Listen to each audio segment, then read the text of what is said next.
feeling safe at night because law enforcement is there doing their job. And just one more follow-up question. Historically, we have seen this targeting New Year's Eve events like we saw on Bourbon Street. We just finished the Truist Field celebrations.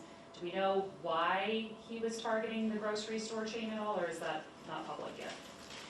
We don't know why. I can tell you from my view, New Year's Eve is where the American way of life is on full display. We're celebrating how wonderful it is to be here and all that this country has given us. And I think for terrorists, that is a ripe opportunity to attack that way of life.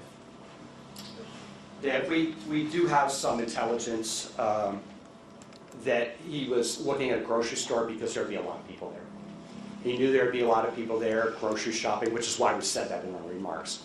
He was looking for a high-profile place. There's a couple grocery stores in Mint Hill. He wasn't set on just one. He was looking at multiple, whichever one had the most people in it. Yeah.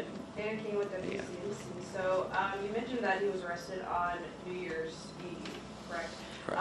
What was the, I guess, setup for, because, I mean, if the attack was planning to happen on New Year's Eve and he was arrested, then what was the setup there to prevent that?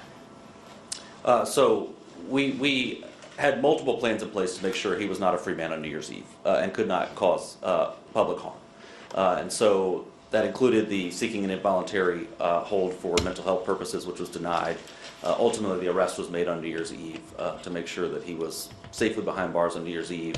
We did that by getting a criminal complaint from a magistrate judge late in the evening, a federal magistrate judge, and that's why it set up this process where that was under seal until today. He had his initial appearance. He will still get a preliminary hearing where he could put on evidence to say there was probable cause or not to detain him, and a detention hearing where a judge will decide if he should be detained pre-trial.